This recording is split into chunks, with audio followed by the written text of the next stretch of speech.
Assalamualaikum warahmatullahi wabarakatuh. Sebelumnya perkenalkan Ibu Fitria. Kami dari kelompok 8 kelas C mata kuliah Ilmu Perundang-undangan yang Ibu ampuh.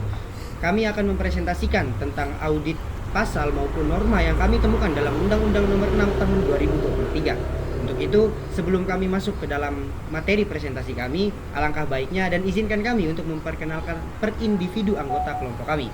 Terlebih dahulu dari saya, perkenalkan, nama saya Wildan Hakiki dengan NIM akhir 102. Selanjutnya dilanjutkan oleh rekan saya dari sebelah kanan. Baik, perkenalkan nama saya Bani Maulana, NIM akhir 107. Bisa diperkenalkan teman saya di sebelah kanan. Baik, perkenalkan nama saya Sinta Dwi Apriliani dengan NIM akhir 079. Selanjutnya. Perkenalkan nama saya Iran Nanda Effendi, NIM akhir 105. Selanjutnya teman saya. Perkenalkan nama saya Nabila Azhara, NIM akhir 086. Perkenalkan nama saya Yusi Mustika Aulia dengan NIM akhir 100. Baik, sekian perkenalan dari kami. Selanjutnya kami akan masuk ke dalam pembahasan presentasi kami. Latar belakang pemilihan topik ini didasari oleh Urgensi Reformasi Regulasi di Indonesia. Undang-Undang Cipta Kerja hadir dengan metode Omnibus Law sebagai solusi atas tumpang tindihnya ribuan peraturan yang selama ini menghambat investasi dan pertumbuhan ekonomi nasional. Regulasi ini juga menjadi respons strategis pemerintah untuk mendorong daya saing Indonesia di ASEAN, memperluas lapangan kerja, serta membawa kita keluar dari middle income trap pada tahun 2036. Namun, perjalanannya tidak mudah dikarenakan pasca putusan Mahkamah Konstitusi nomor 91 tahun 2020 yang menyatakan undang-undang versi sebelumnya inkonstitusional, bersyarat karena cacat formil. Pemerintah melakukan perbaikan formil dan memperkuat partisipasi publik. Kemudian, langkah ini diikuti dengan penerbitan Perpu nomor 2 tahun 2022 yang akhirnya disahkan menjadi Undang-Undang nomor 6 tahun 2023 yang berlaku saat ini. Mengingat kompleksitas nomornya yang sangat tinggi dan mencakup klaster lintas sektoral, kami memilih undang-undang ini sebagai objek audit hukum. Fokus utama kami adalah menguji kelayakan secara akademis, baik dari sisi asas pembentukan, harmonisasi, regulasi, maupun teknik perumusan normanya. Identitas peraturan yang diaudit: 1. Jenis peraturan undang-undang. 2. Nomor dan tahun nomor 6 tahun 2023. Judul peraturan undang-undang tentang penetapan peraturan pemerintah pengganti Undang-Undang nomor 2 tahun 2022 tentang Cipta Kerja menjadi undang-undang. 4. Lembaga pembentuk pemerintah dan DPR RI. 5. Tanggal penetapan 31 Maret tahun 2023. Dasar pembentukan pasal 5 ayat 1 Undang-Undang NRI 1945 tentang hak presiden mengajukan RUU. Pasal 20 UUD Undang-Undang NRI 1905 tentang kekuasaan pembentukan undang-undang oleh DPR bersama presiden. Pasal 22 ayat 2 Undang-Undang NRI 1945 tentang persetujuan DPR terhadap Perpu Undang-Undang nomor 12 tahun 2011 sebagaimana diubah terakhir dengan Undang-Undang nomor 13 tahun 2022 tentang tata cara dan asas pembentukan peraturan perundang-undangan. Ruang lingkup yaitu peningkatan ekosistem investasi, ketenagakerjaan, kemudahan berusaha, dukungan riset dan inovasi, pengadaan tanah, kawasan ekonomi, pemberdayaan UMKM, administrasi pemerintahan, pengenaan sanksi, dan investasi pemerintah atau proyek strategis nasional. 8. Nomor lembaran negara. Lembaran Negara Republik Indonesia tahun 2023 nomor 41, tambahan lembaran negara nomor 685. Selanjutnya, saya akan memaparkan hasil analisis terhadap UU nomor 6 tahun 2023. Berdasarkan asas-asas pembentukan peraturan perundang-undangan sebagaimana diatur dalam pasal 5 dan pasal 6 UU nomor 12 tahun 2011 junto UU nomor 13 tahun 2022. Berdasarkan analisis yang saya lakukan, terdapat beberapa temuan. Yang pertama, itu ada asas kesesuaian jenis dan materi muatan belum sepenuhnya terpenuhi karena masih banyak materi penting yang didelegasikan kepada peraturan pemerintah. Kedua, asas dapat dilaksanakan masih menghadapi kendala karena beberapa ketentuan bersifat multitafsir dan pelaksanaannya sangat bergantung pada peraturan pelaksanaan. Dan yang ketiga, asas kedayagunaan dan kehasilgunaan pada dasarnya telah terpenuhi karena UU Cipta Kerja dibentuk untuk mendorong investasi, pembukaan lapangan kerja, dan meningkatkan pertumbuhan ekonomi. Keempat, asas kejelasan rumusan masalah menjadi catatan karena terdapat sejumlah istilah yang kurang jelas sehingga berpotensi menimbulkan perbedaan penafsiran. Kelima, ada asas keterbukaan masih diperdebatkan karena partisipasi publik dalam proses pembentukan dinilai belum optimal. Dan yang keenam, asas kejelasan tujuan belum sepenuhnya tercermin dalam materi muatan, khususnya pada beberapa ketentuan ketenagakerjaan yang dianggap tidak sejalan dengan tujuan perlindungan pekerja. Yang ketujuh, asas kelembagaan pembentukan yang tepat juga menjadi perhatian karena adanya perdebatan terkait penerbitan Perpu serta luasnya pendelegasian kewenangan kepada pemerintah. Berdasarkan temuan tersebut dapat disimpulkan bahwa UU Nomor 6 Tahun 2023 memang memiliki tujuan yang sangat jelas dalam mendorong pertumbuhan ekonomi dan investasi. Namun dalam perspektif asas pembentukan peraturan perundang-undangan, masih terdapat beberapa aspek yang perlu dikritisi dan dievaluasi agar kualitas regulasi yang dihasilkan dapat lebih menjamin kepastian hukum, keadilan, dan pelindungan hak-hak masyarakat. Analisis materi muatan Undang-Undang Cipta Kerja.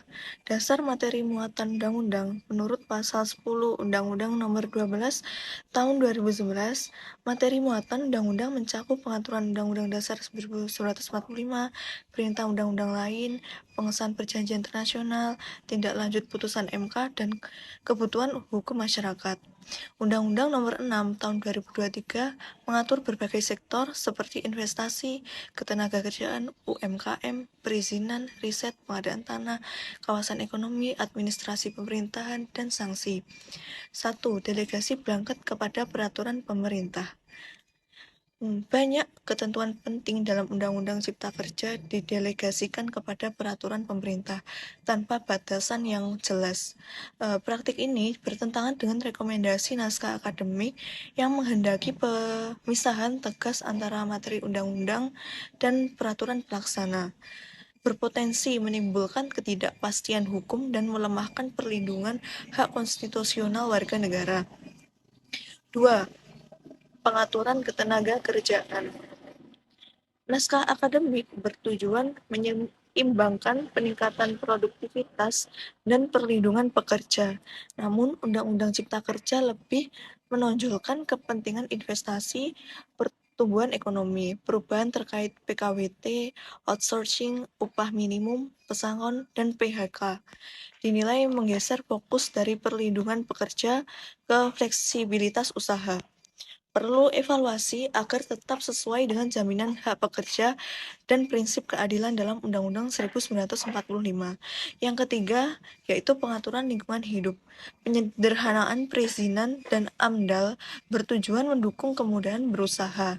Namun, terdapat kekhawatiran berkurangnya fungsi AMDAL dan partisipasi masyarakat. Hal ini dapat mempengaruhi perlindungan lingkungan hidup dan prinsip pembangunan berkelanjutan. Perlu kajian lebih lanjut agar peningkatan investasi tetap sejalan dengan hak atas lingkungan yang baik dan sehat serta prinsip keberlanjutan. Baik, selanjutnya kita akan bahas tentang analisis terkait harmonisasi vertikal maupun harmonisasi horizontal. Pertama-tama kita kembali kepada harmonisasi vertikal. Pada bagian ini kelompok kami akan membahas yaitu kesesuaian antara Undang-Undang Nomor 6 Tahun 2023 ini dengan peraturan yang lebih tinggi ketika kita berbicara tentang vertikal, yaitu Undang-Undang Dasar NRI 1945. Secara formal, mekanisme penetapan Perpu menjadi undang-undang ini telah terpenuhi karena DPR RI telah menyetujuinya sesuai pasal 22 ayat 2 Undang-Undang Dasar 1945. Namun demikian, kami menemukan 3 potensi konflik norma yang perlu mendapat perubahan serius. Pertama, terkait pasal 27 ayat 2 Undang-Undang Dasar 1945 yang menjamin hak setiap warga negara atas pekerjaan penghidupan yang layak. perubahan ketentuan PKWT, formula upah minimum, dan perluasan alasan PHK dalam UU Cipta Kerja kemudian berpotensi menggeser orientasi perlindungan tersebut ke arah yang lebih menguntungkan pelaku usaha. Kedua, terkait pasal 28D ayat 2 Undang-Undang Dasar tahun 1945 yang menjamin hak setiap orang untuk mendapatkan imbalan dan perlakuan yang adil dalam hubungan kerja. Formula upah minimum dalam pasal 88C dan 88D yang sangat bergantung pada variabel ekonomi daerah tanpa batas bawah yang tegas kemudian akan berpotensi menyebabkan upah real pekerja stagnan atau bahkan menurun. Yang ketiga, terkait pasal 28H ayat 1 Undang-Undang Dasar 1945 yang di dalamnya menjamin hak atas lingkungan hidup yang baik dan sehat.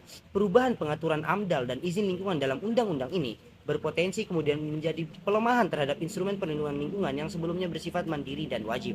Dengan demikian, meskipun secara formil undang-undang ini sah, secara materialnya terdapat potensi ketidaksesuaian dengan konstitusi yang perlu mendapat perhatian serius. Kemudian kita beralih kepada harmonisasi horizontal. Harmonisasi horizontal mengkaji apakah kemudian Undang-Undang Nomor 6 Tahun 2023 ini selaras dengan undang-undang lain yang setingkat ataupun sederajat.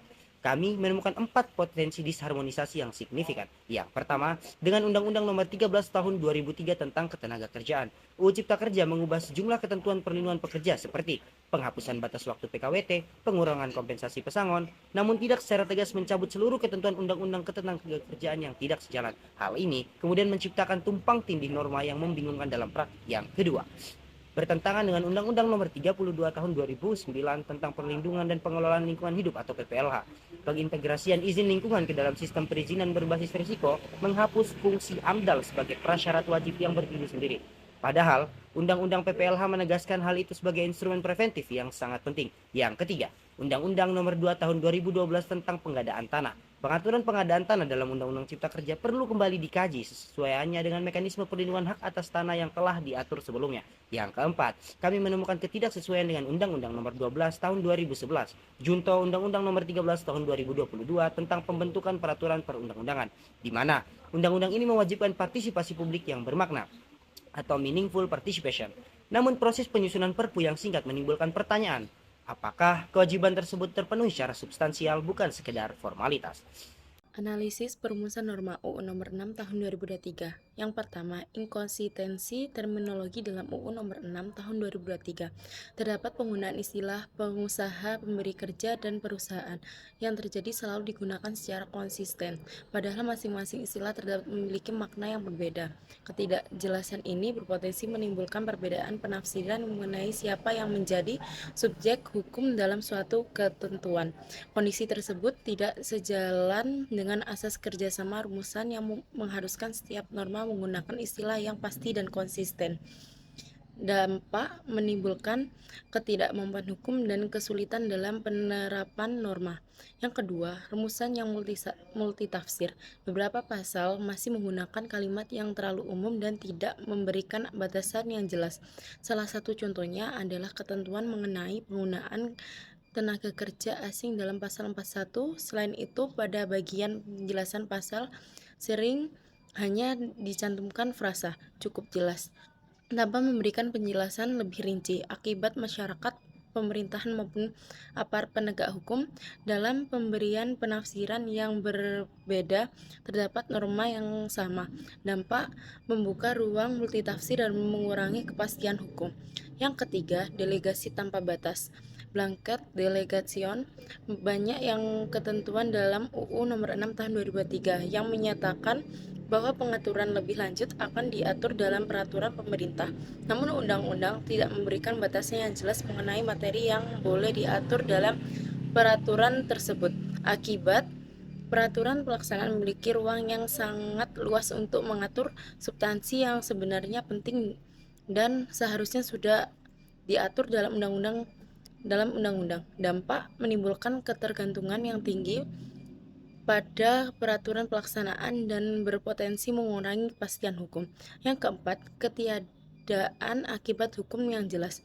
Suatu norma hukum ideal, muatan hak, kewajiban, dan serta konsekuensi pada norma tersebut dilanggar, namun dalam beberapa ketentuan UU Nomor 6 Tahun 2023 akibat hukum atau sanksi atas pelanggaran tidak rumusan secara tegas. Misalnya dalam beberapa pengaturan hukum, ketentuan kewajiban telah diatur tetap diakui dengan sanksi yang jelas apabila terjadi pelanggaran. Dampak norma menjadi kurang efektif karena tidak memiliki daya paksa yang kuat untuk ditaati. Audit pasal bermasalah dalam undang-undang yang kami pilih. Berdasarkan analisis kelompok kami mengidentifikasi ada 5 pasal bermasalah yang menjadi temuan utama audit kelompok kami. Yang pertama, terdapat kepada pasal 41 tentang tenaga kerja asing, di mana pasal ini mengizinkan penggunaan TKA pada jabatan tertentu, namun tidak memberikan definisi yang jelas mengenai jabatan apa yang dimaksud. Frasa jabatan tertentu ini membuka multitafsir yang sangat banyak sehingga berpotensi membuka celah penyalahgunaan yang merugikan ketenaga kerja di Indonesia, yang kemudian akan bertentangan dengan asas kejelasan rumusan dan pasal 27 ayat 2 Undang-Undang Dasar 1945. Yang kedua, kami menemukan pada pasal 56 terkait PKWT. Undang-undang ini menghapus batas maksimal PKWT yang sebelumnya diatur dengan tegas dalam Undang-Undang Nomor 13 Tahun 2003, yaitu maksimal 2 tahun dan dapat diperpanjang 1 tahun. Pengaturan batas waktu kini sepenuhnya diserahkan kepada peraturan pemerintah tanpa parameter apapun dalam batang tubuh undang-undang. Ini merupakan kemunduran nyata dalam perlindungan pekerja.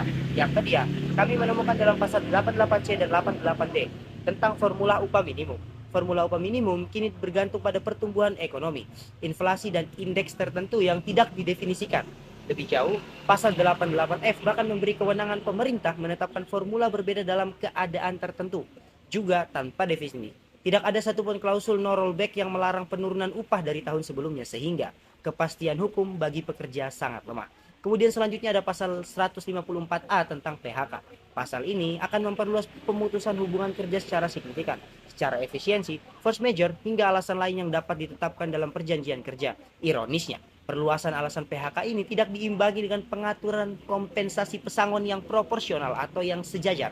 Bahkan, besaran pesangon berpotensi dikurangi melalui delegasi ke peraturan pemerintah tanpa parameter yang jelas. Kemudian terakhir ada pasal 40 tentang AMDAL dan izin lingkungan. Persetujuan lingkungan yang tidak lagi berdiri sebagai prasyarat wajib sebelum izin usaha diterbitkan, melainkan diintegrasikan ke dalam perizinan berbasis resiko. Pasal 36 dan 40 Undang-Undang PPLH mewajibkan izin lingkungan dihapus tanpa diganti mekanisme yang setara, sehingga ini berpotensi untuk melemahkan perlindungan lingkungan hidup secara sistemik. Mungkin hanya itu saja yang dapat saya sampaikan tentang analisis harmonisasi vertikal, analisis harmonisasi horizontal, dan juga audit-audit pasal bermasalah yang kelompok kami temukan. Selanjutnya akan dibahas oleh rekan saya. Baik, untuk perbaikan norma, saya mengikuti dari audit pasal sebelumnya.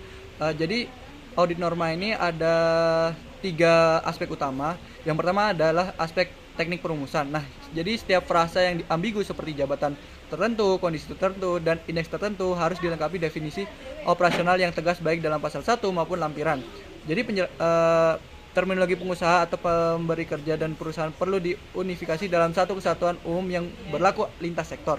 Dan wajib untuk setiap norma yang membuat perintah atau larangan wajib disertai akibat hukum yang jelas dan proporsional, bukan hanya sekedar merujuk ke peraturan pemerintah. Lalu yang kedua ada aspek ketenaga kerjaan. Batas maksimal PKWT harus dikembalikan ke dalam batang tubuh undang-undang, tidak boleh sepenuhnya didelegasikan ke PP. Ya, klausul no rollback harus ditambahkan secara eksplisit agar upah minimum tidak dapat diturunkan dari tahun sebelumnya. Dan setiap perluasan alasan PHK harus diimbangi dengan penguatan kompensasi pesangon yang tidak lebih rendah dari ketentuan undang-undang ketenaga kerjaan sebelumnya. Lalu yang ketiga, ada aspek lingkungan hidup. Kewajiban AMDAL sebagai persyaratan izin usaha untuk kegiatan berdampak penting harus dikembalikan dan diperkuat. Nah, dengan kriteria yang ditetapkan langsung dalam batang tubuh undang-undang, bukan diserahkan sepenuhnya kepada peraturan menteri. Lalu karena harmonisasi eksplisit dengan Undang-Undang Nomor 32 Tahun 2009 perlu dilakukan agar tidak terjadi kekosongan norma perlindungan lingkungan.